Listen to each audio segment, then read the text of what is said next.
Vamos a pasar ahora al estudio de la palabra del Señor en el Catecismo.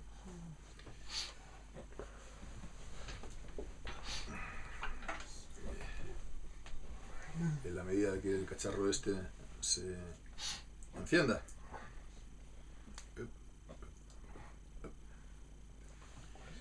Bien, pues estamos ya la última vez adentrándonos en lo que decíamos, ¿no? Las doctrinas de la Iglesia, la eclesiología.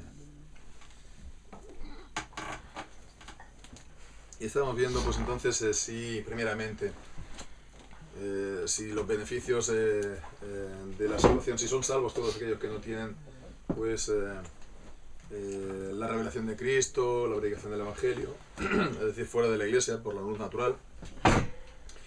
Y la semana anterior estábamos viendo también esto otro, acerca de si son salvos pues todos los que están bajo en la iglesia visible, ¿no? O en la iglesia, ¿no? Y bien, pues entonces vamos ahora a ver las dos siguientes preguntas que tienen que ver con la iglesia visible y la iglesia invisible. Podemos leerlas, ¿no? De entrada para que nos pongamos en contexto. La pregunta 62 y la pregunta 63, que dice ¿qué es la iglesia visible? La iglesia visible, dice, es una sociedad formada por todos aquellos que en todos los tiempos y lugares del mundo profesan la religión verdadera juntamente con sus hijos. Y la pregunta 63, ¿cuáles son los privilegios especiales de la iglesia visible? Y dice, la iglesia visible tiene el privilegio de estar bajo el gobierno y cuidado especial de Dios, de ser protegida y preservada en todos los tiempos, no obstante la oposición de todos sus enemigos, de disfrutar de la comunión de los santos, los medios ordinarios de salvación, y las ofertas de gracia hechas por Cristo a todos los miembros de su iglesia por el ministerio del Evangelio, testificando que todos los que creen en él serán salvos, y sin excluir a ninguno que venga a él. Entonces, hemos estado hablando de la iglesia visible. Y la pregunta pues siguiente, la 64, ya será acerca de la iglesia invisible. Iglesia visible e iglesia invisible, que es algo que también nos encontramos en el artículo acerca de la iglesia, en la Confesión de Fe de Westminster. También en términos muy parecidos se hace esta distinción, iglesia visible e iglesia invisible. Y bueno, pues hay que decir de entrada acerca de esta distinción que, bueno, no suele ser una distinción. Bueno, nosotros estamos, por supuesto, acostumbrados, ¿no? Estamos en el contexto reformado y en el contexto también de la Confesión de Fe de Westminster, etc. Pero hay que decir que en términos generales, en general, ¿no? En el cristianismo no goza esta distinción de mucha, podemos decir, popularidad, ¿no? Por ejemplo, ya de entrada la Iglesia Católica Romana, ¿no? La Iglesia Católica Romana,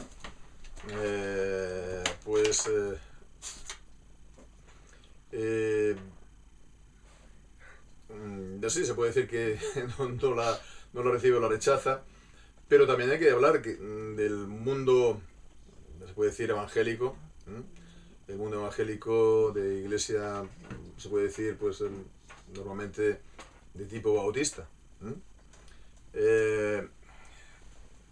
Aunque las razones sean, distintas en el mundo católico romano y el evangélico bautista, en el fondo la razón principal se puede decir que se rechaza porque esta distinción, ¿no? Esta distinción para ellos pues viene a ser como una relativización de la iglesia, digamos, iglesia visible, la que conocemos nosotros, ¿no? de la iglesia, ¿no? Y entonces especialmente grave esto para la Iglesia Católica Romana, ¿no? Porque es la iglesia, ¿no? Y bueno, pero para los el mundo evangélico bautista, pues hay que decir que también.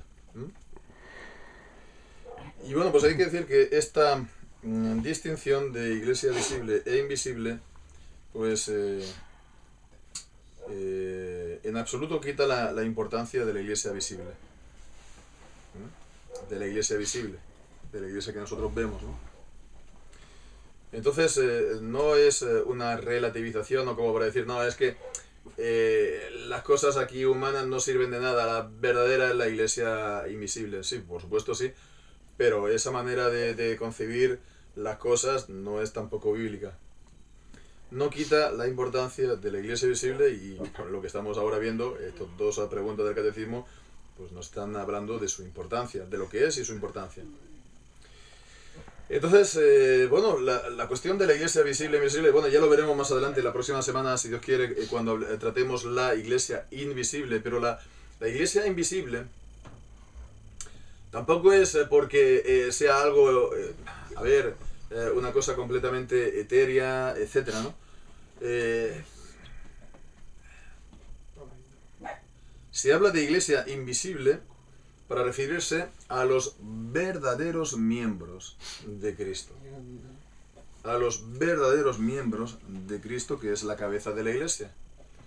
La semana anterior estábamos viendo que no todos los que están en la iglesia forzosamente son verdaderamente partícipes de Cristo en el sentido para la salvación, ¿no? Que han sido llamados, ya veremos, ¿no? Han sido llamados eficazmente para estar unidos con Cristo, etc., ¿no? Entonces, la iglesia invisible son, sí, todos los de la iglesia invisible son los verdaderos miembros que verdaderamente están unidos a Cristo, que verdaderamente participan de Él.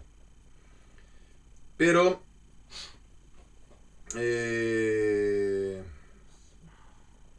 también es invisible en el sentido de, ¿no? La iglesia invisible es la iglesia invisible no solamente los que ahora existen, ¿no? O los que han existido, sino que al ser pues la compañía de los elegidos desde el principio del mundo hasta el fin del mundo, está comprendido también en ella todos los que han de creer.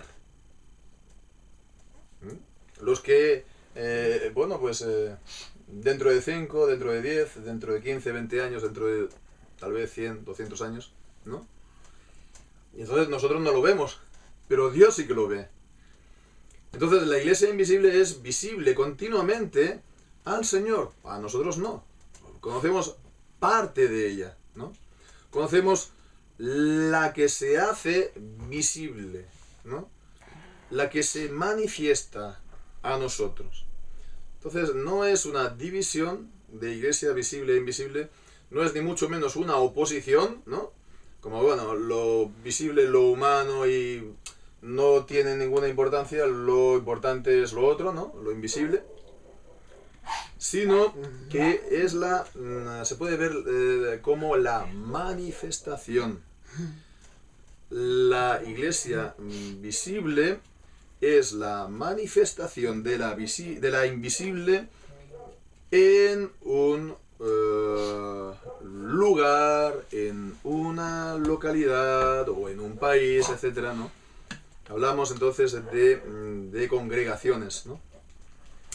Pero bueno, antes de estar pues adentrándonos en lo que nos dice, podríamos pensar a lo mejor en algún lugar de la Escritura que nos hable o que se refiera de la iglesia invisible. Así, pues de pronto alguien podría decirlo, ¿no?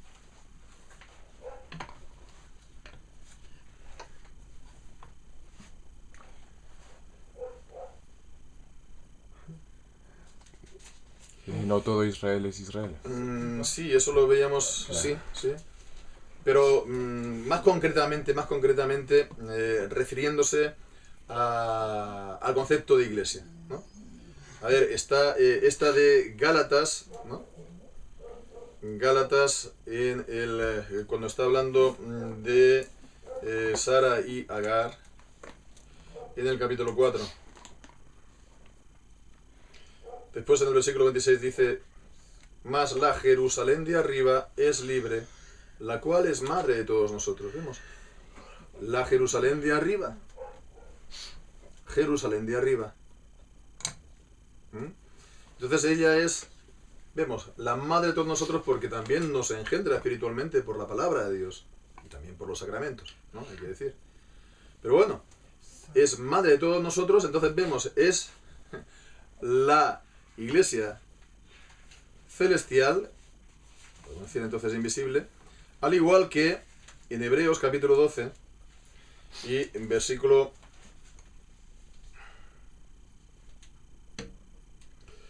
22 y 23, cuando habla de que no os habéis acercado al monte, os habéis acercado al monte Sión, a la ciudad del Dios vivo, por lo tanto a Jerusalén, ¿no? A Jerusalén celestial, y a la compañía de muchos millares de ángeles, y dice, y a la congregación de los primogénitos que están inscritos en los cielos. Con lo cual vemos que esta es la iglesia invisible, aquellos que están inscritos en el libro de la vida del Señor, en los cielos. Bien, pero ya digo, esto no es que sea entonces oponer la visible a la invisible, porque ambas, ¿no? Entonces, digamos, se puede decir que participan, ¿no? de lo que es la iglesia, ¿no? Es la misma esencia, ¿no? Lo que pasa es que la visible es como ésta se da a conocer entre los hombres en un momento, en un tiempo determinado, igual a lo largo de la historia. La definición de la iglesia visible, vemos, iglesia visible es una sociedad formada por todos aquellos que en todos los tiempos y lugares del mundo profesan la religión verdadera, juntamente con sus hijos. La religión verdadera no es algo que nos viene a nosotros a la mente por nuestra inteligencia, la luz natural, es por la revelación de Dios, la revelación especial de Dios desde el principio del mundo. La iglesia visible dice que es una sociedad primeramente, una sociedad, y entonces vamos que vemos aquí la perspectiva que nos da aquí, sí, el enfoque, ¿no? El ángulo que nos da entonces es el humano, sociedad. Lo que se pone entonces de manifiesto aquí sobre todo es la relación de unos con otros, a un nivel más bien humano. Por lo tanto, la comunión de los creyentes, ¿no? Porque también podría haber dicho que es una monarquía, ¿no? ¿No? Una monarquía absoluta. No de un hombre, por supuesto. La única monarquía absoluta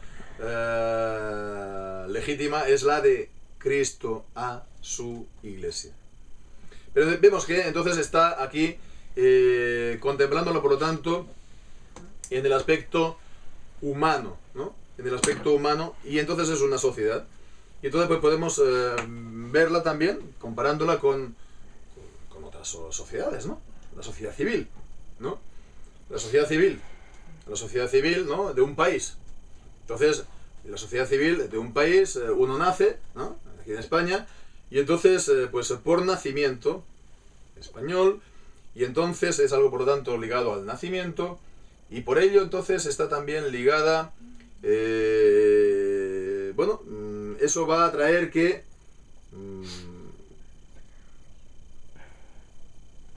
está sujeto, por lo tanto, a las leyes de esa sociedad o de ese país, ¿no?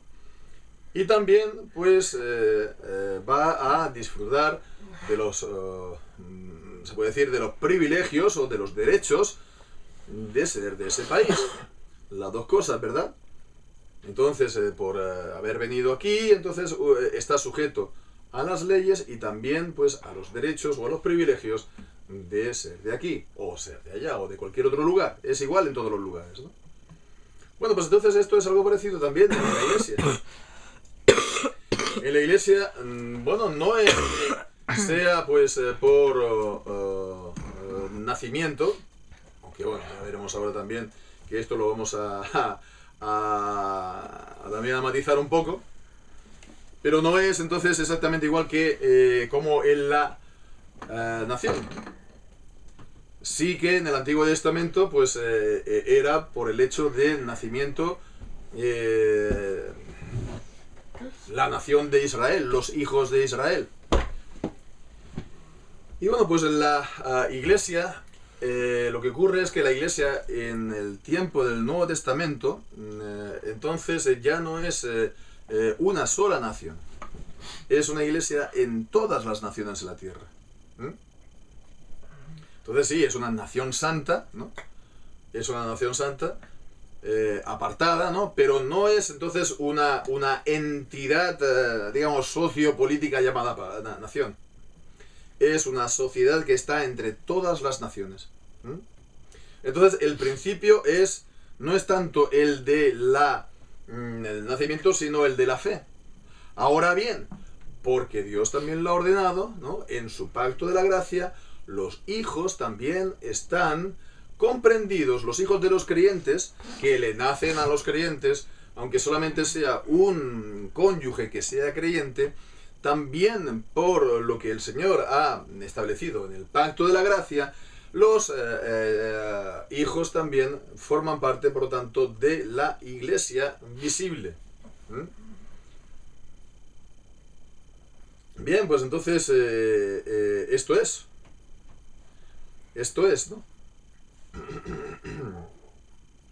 Podemos estar, creo yo, mirando los textos, que no son pocos, en el apartado primeramente de la pregunta 62, ¿no? Podemos estar mirando aquí qué es la Iglesia visible y qué es la invisible. Perdón, la Iglesia visible y cuáles son los privilegios, ¿no? Pues entonces la Iglesia visible dice: es una sociedad formada por todos aquellos que en todos los tiempos y lugares del mundo profesan la religión verdadera. Podemos mirar ahora, pues entonces, los textos que apoyan o sustentan esto. 1 Corintios capítulo 1 y versículo 2.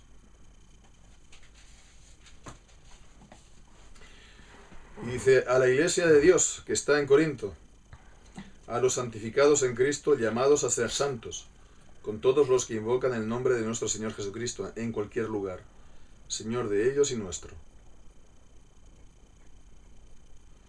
La Iglesia de Dios que está en Corinto, vemos, ¿no? Esta expresión, ¿no? Esa Iglesia que atraviesa, pues entonces, todas las edades, que atraviesa también, que está en todas las ciudades, en todas las naciones, y digamos, se manifiesta en la localidad de Corinto, cada localidad. También podemos mirar en 1 Corintios capítulo 12 y versículo 13. 1 Corintios 12, 13. Y ahí leemos: porque por un solo espíritu somos todos bautizados en un solo cuerpo, sean judíos o griegos, sean siervos o libres, a todos se nos dio a beber de un mismo espíritu.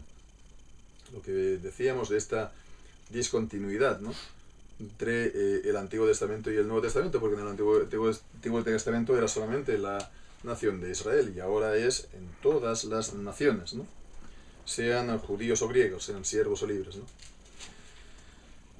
También en Romanos 15, versículos del 9 al 12. Romanos 15, del 9 al 12. Ahí leemos: para que los gentiles glorifiquen a Dios por su misericordia. Vemos, los gentiles ya no son solamente los judíos. Como está escrito: por tanto, te confesaré entre los gentiles y cantaré salmos a tu nombre. Y otra vez dice: alegraos, gentiles, con su pueblo. Y otra vez: alabad al Señor todos los gentiles, magnificadlo todos los pueblos. Y otra vez dice Isaías: estará la raíz de Isaí, el que se levantará para regir a los gentiles, y los gentiles esperarán en él. Lo cual vemos ya estaba pues esto también anunciado y profetizado en el Antiguo Testamento, que en los últimos tiempos, es decir, en los tiempos del Mesías, iba a ser así, como así ha sido. O también en Apocalipsis capítulo 7 y versículo 9. Apocalipsis 7:9 dice: después de estas cosas miré, y he aquí una gran multitud, la cual nadie podía contar, de todas las naciones, y tribus, y pueblos, y lenguas, que estaban en pie delante del trono y delante del Cordero, vestidos de ropas blancas y con palmas en sus manos. Y esto vemos aquí ciertamente es la multitud que está delante de la presencia del Señor. Podríamos estar aquí hablando perfectamente de la iglesia invisible. Pero vemos que esto, el punto es que es de todas las naciones y tribus y pueblos y lenguas, ¿no? En todas las naciones, tribus y lenguas, etc. Entonces está esta iglesia. En el Salmo 2, el capítulo 2 y versículo 8. Salmo 2, 8.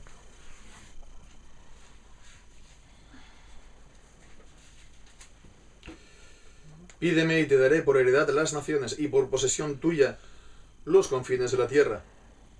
Y esto Cristo lo ejerce con su poder todopoderoso, es el Rey de Reyes, el Señor de Señores, pero también de una manera especial por su iglesia que está en todas las naciones de la tierra.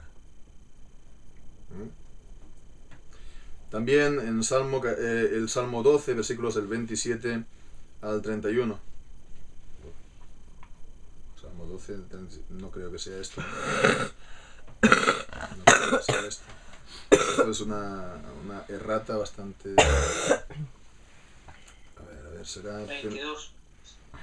Salmo 22. Claro. Es típico cuando falla uno, es que se ha dado al número al lado. Y al lado, el Salmo 22, del 27 al 31.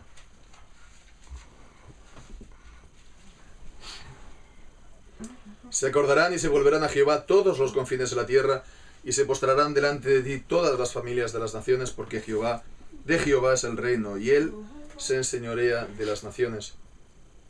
Comerán y adorarán todos los poderosos de la tierra, y se postrarán delante de él todos los que descienden al polvo, y el que no puede conservar la vida a su propia alma. La posteridad lo servirá. Se contará acerca del Señor a la generación venidera. Vendrán y anunciarán su justicia al pueblo no nacido aún, que él lo hizo. Salmo también 45, versículo 17, vemos la presencia de todo esto en los salmos, importante.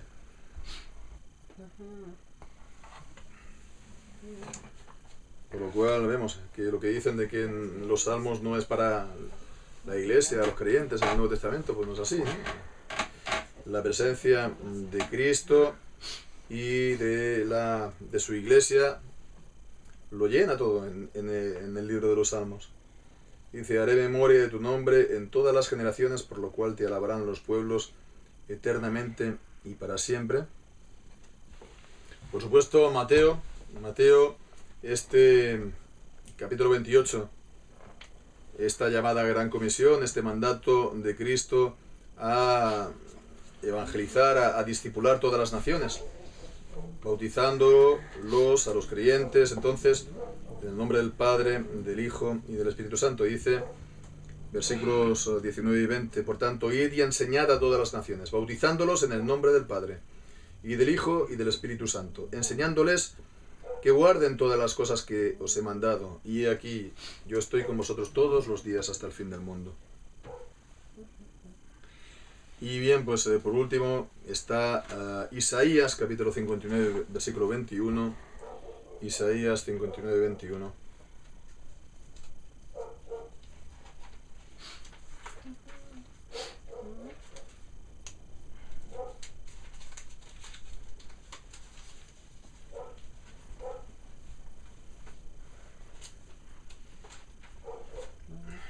Cuando dice: y este será mi pacto con ellos, dijo Jehová. El espíritu mío que está sobre ti, y mis palabras que puse en tu boca, no faltarán de tu boca, ni de la boca de tus hijos, ni de la boca de los hijos de tus hijos, dijo Jehová, hasta ahora y para siempre. Esta expresión, este será mi pacto con ellos, dijo Jehová, vemos, es una expresión del nuevo pacto. De la misma manera que lo encontramos en Jeremías 33, ¿no? Y también en Ezequiel. Y bueno, pues entonces vemos que realmente... ¿cuál es el punto en este versículo? Pues que están... la iglesia verdadera perdura en el tiempo. De generación en generación. Las palabras, la revelación, los oráculos que puse en tu boca no faltarán de tu boca, pero tampoco, vemos, de la boca de tus hijos, ni de la boca de los hijos de tus hijos, desde ahora y para siempre. Con lo cual vemos que también estos hijos están, como decíamos, incluidos en estas promesas y en esta iglesia visible, como a continuación leemos en 1 Corintios capítulo 7, versículo 14. 1 Corintios 7, 14. Porque el marido incrédulo es santificado por la mujer y la mujer incrédula por el marido. Pues de otra manera vuestros hijos serían inmundos, pero ahora son santos. Los hijos son federalmente santos, por la alianza, ¿no? Por el pacto, ¿no? Si no fuera así, si no hubieran sido santificados por estas promesas de Dios, entonces serían inmundos. Pero la Biblia los considera santos. Entonces, ellos forman parte también del pueblo del Señor y ellos forman parte también, por lo tanto, de la iglesia visible. Y han de ser recibidos como tales en la iglesia visible. Como también leemos en Hechos capítulo 2 y versículo 39. Hechos 2, 39. Porque para vosotros es la promesa, y para vuestros hijos, y para todos los que están lejos, para cuantos el Señor nuestro Dios llame. En la predicación del Evangelio, la proclamación del Evangelio de Pedro, en el día de Pentecostés, cuando el Señor derrama de su Espíritu Santo, qué mayor cumplimiento de las profecías del Antiguo Testamento, ¿no? De Jeremías, etc. Que esto, la promesa es también para vuestros hijos, por la cual ellos son también santificados. Como también pues vemos en Romanos 11, 16. Un texto también clarísimo. Con lo cual vemos si las primicias son santas, también lo es toda la masa. Y si la raíz es santa, también lo son las ramas. Si las primicias son santas, si los padres son santos, también lo es la masa o también los hijos. Si la raíz es santa, dice, también lo son las ramas. Si los padres son entonces esta raíz, ¿no? Pues también lo son los hijos. Y bien, por último, en Génesis 17:7, por supuesto, este texto para ver que esto no proviene de la nada, sino que esto es ya la alianza, el pacto originario que Dios estableció con Abraham. Estableceré mi pacto entre mí y ti y tu descendencia después de ti en sus generaciones, por pacto perpetuo. Perpetuo, de generación en generación para siempre, para ser tu Dios y el de tu descendencia también, después de ti. Entonces le da esta promesa a Abraham para no solamente ser el Dios de él, sino también el Dios de su descendencia, con lo cual vemos que los hijos también han de estar, ¿no? Incluidos. Bueno, han de estar incluidos, no, lo están. Ellos son federalmente santos. Ellos lo son, en este caso, por nacimiento, ¿no? Por el hecho de haber sido ser de la sangre y de la carne de los creyentes y de también, pues, recibir no voy a decir el alma, porque el alma es algo dado por Dios. Dios es el Padre de los espíritus de toda carne. Pero, bueno, también de su psique tienen algo que ver los padres, ¿no? Hay una especie de también de herencia que se transmite ahí. Hombre, no vamos a decir que sean aquí nuestra réplica en todo, pero algo sí que tienen de nosotros, ¿no? Y bien, pues entonces esto es un punto a retomar también, es importante, porque entonces si esto es así, porque Dios así lo ha establecido, lo que ha de hacer entonces la Iglesia es simplemente reconocerlo, y recibir a los hijos entonces en la iglesia visible. ¿De qué manera entonces ellos lo hacen? Son recibidos, pues entonces son recibidos también como el resto por el bautismo, como leemos en Efesios capítulo 5, ¿verdad? El bautismo es el bautismo para la iglesia. En Efesios capítulo 5 y versículos 25 en adelante: maridos, amad a vuestras mujeres, así como Cristo amó a la iglesia y se entregó a sí mismo por ella, para santificarla, purificándola en el lavamiento del agua por la palabra, para presentársela gloriosa a sí mismo, una iglesia que no tuviera mancha, ni arruga, ni cosa semejante, sino que fuera santa y sin mácula. Entonces vemos que esto es lo que se procede, o lo que ocurre, se puede decir, sacramentalmente, por la promesa de Dios en el bautismo. Y Dios entonces, en la Escritura entonces, pues se declara, ¿no?, a la iglesia como santa por esta promesa visible, acordada, concedida por el Señor por medio del bautismo, ¿no? Esto que es la promesa de Dios ha de ser entonces llevado a cabo, realizado plenamente durante la vida del bautizado, por medio de la fe en la palabra, por la gracia y por el poder del Espíritu Santo, uniéndolo a Cristo. Efectivamente, ¿no? El llamado eficaz, el llamamiento eficaz. Bien, pues entonces no hay ninguna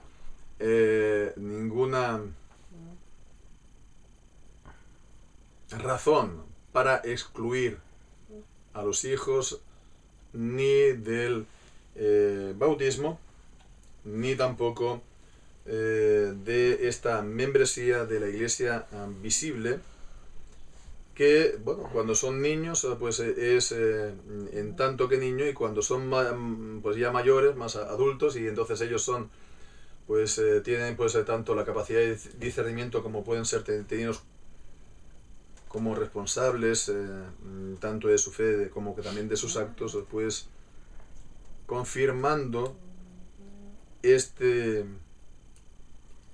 sacramento, confirmando entonces esas promesas por su profesión de fe consciente. Entonces esto es un punto a tener en cuenta. Los hijos de los creyentes no vienen al mundo, no deciden en qué familia han de nacer, ni ellos ni nadie, ni deciden tampoco el nombre que van a tener, ni ellos ni nadie. Esto ya les viene dado. Tampoco deciden en qué país del mundo han de nacer. Entonces vemos que hay toda una serie de limitaciones a esta llamada libertad, ¿no? Libertad de cada uno. Entonces hay toda una serie de cosas que es por nacimiento y que nos viene dado. Y a los hijos de los creyentes también le viene dado, por lo tanto, el estar en la iglesia visible, el haber sido criados en el contexto de una familia cristiana y de una congregación, el haber sido enseñados desde siempre en la palabra del Señor y haber pues estado siempre en el contexto de las oraciones tanto de sus padres como también en la iglesia.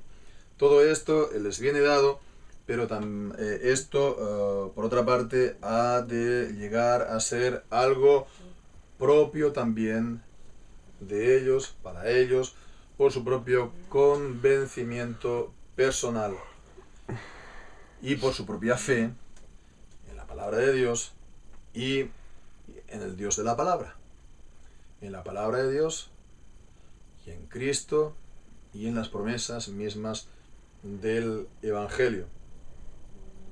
Entonces vemos, estas son las características o la definición de la Iglesia. Vemos, no se nos dice que ha de estar sujeta al Papa, ¿no? Para ser verdaderamente Iglesia del Señor. La Iglesia de Sardis, la Iglesia de la Odisea, la Iglesia de Filipos, la Iglesia de Corinto, todas estas iglesias en el tiempo del Nuevo Testamento estaban bajo la jurisdicción del Papa de Roma. Qué absurdo, ¿verdad? Aquí es un absurdo. Es un absurdo en la Biblia. No está en la Biblia, por lo tanto, esto es una novedad. Una novedad introducida por el papismo, nunca mejor dicho. El decir de que la sujeción al obispo de Roma es lo que define la Iglesia visible, digamos, verdadera, en contra de las que se puedan apartar de la verdad. Como que entonces esto provenga de la voluntad de Dios revelada en la Escritura misma. ¿Por qué en Roma? ¿Y por qué no en Almendralejo de arriba? ¿No? Pues nada, simplemente porque Roma era la ciudad más importante de aquel entonces, la capital del imperio, ¿no? Y bueno, con todo lo importante que esto pueda ser a nivel humano, esto no hace que la iglesia de Roma sea más importante que la iglesia de Almendralejo, de arriba o de abajo, independientemente del número, independientemente del número, independientemente también de el número de creyentes. Sin duda, la iglesia de Almendralejo pues va a ser mucho menos, va a tener mucho menos miembros, ¿no? Pero estos, como decíamos, ¿no? Por también la analogía que veíamos, ¿no? De la sociedad, ¿no? De las naciones. Están los países, ¿no? Están los países y unos tienen más población y otros menos población. Evidentemente, los que tienen más población van a tener más poder. Pero eso no significa que el que tenga menos población no vaya a ser un país, ¿no? No sea un país o no sea un país soberano. Que la soberanía pues dependa del tamaño de población, ¿no? Suiza, con sus 6 o 7 millones, es un país tan soberano como China, con sus 1000 y pico millones, ¿no? ¿Quién puede negar que Suiza es un país soberano? Y tal vez uno de los más soberanos de la Tierra. Bien, pues entonces, si una iglesia visible está debidamente conformada, debidamente configurada al patrón de la Biblia, si sigue verdaderamente entonces la forma de la iglesia diseñada por Dios en la palabra, si tiene un número suficiente de creyentes, ¿no? No es solamente el pastor y su mujer, ¿no? Sino que hay un número suficiente de creyentes, aunque sean pequeñitos. Sí, hay también, pues, el gobierno instituido por Dios. El gobierno instituido por Dios, los ministerios que Dios ha establecido para la iglesia en el Nuevo Testamento, ¿no? Ya avanzamos entonces, son 3, el pastor, el anciano gobernante y el diácono. Si está, pues entonces, con este gobierno establecido. Y si se reúnen, por lo tanto, en los días de reposo para adorar a Dios y se enseña la palabra y hay este ministerio de la palabra y hay esta adoración verdadera, ¿no? La religión verdadera, por lo tanto, es también la enseñanza y también la predicación o la predicación y la adoración, ¿no? Verdadera. Pues entonces ahí hay una iglesia. Una iglesia, por lo tanto, verdadera. Porque son los fieles de la religión verdadera. Y ella es visible, porque también, como hemos visto, es la manifestación de esta otra, pues que está siempre en la presencia de Dios, de entre todas las naciones, universal, de entre todas las épocas, de los elegidos, inscritos en el libro de la vida, en los cielos. Así pues, esta es la cuestión. Bueno, quisiéramos haber también podido haber tratado los privilegios, ¿no? Pero me parece que ya esto lo tenemos que ver mejor ya la semana que viene, acerca de la iglesia visible. Pero vemos que entonces esta manera de ver qué es lo que presenta la confesión, entonces está bien lejos de despreciar o reducir la importancia de la iglesia visible. No, al contrario. No, le da la debida importancia, ¿no? No la absolutiza, ¿no? Pero sí que vemos que bueno, pues realmente, ¿no?, está recogida, ¿no?, lo que es y su importancia, y también lo que ella, digamos, sirve para los creyentes y para sus hijos. Es el medio por el cual los creyentes y sus hijos, ¿no?, pues creen primeramente y son edificados y son bendecidos en esa sociedad, en esa comunión de los santos, fraternal, y que se tiene por lo tanto también con Cristo su cabeza, ¿no?, que es el rey absoluto, el monarca de este reino que es su iglesia. Pues que el Señor nos ayude, ¿no?, a comprenderlo y a vivir verdaderamente el ser iglesia de esta manera. El Señor bendiga su palabra en nuestros corazones. Amén.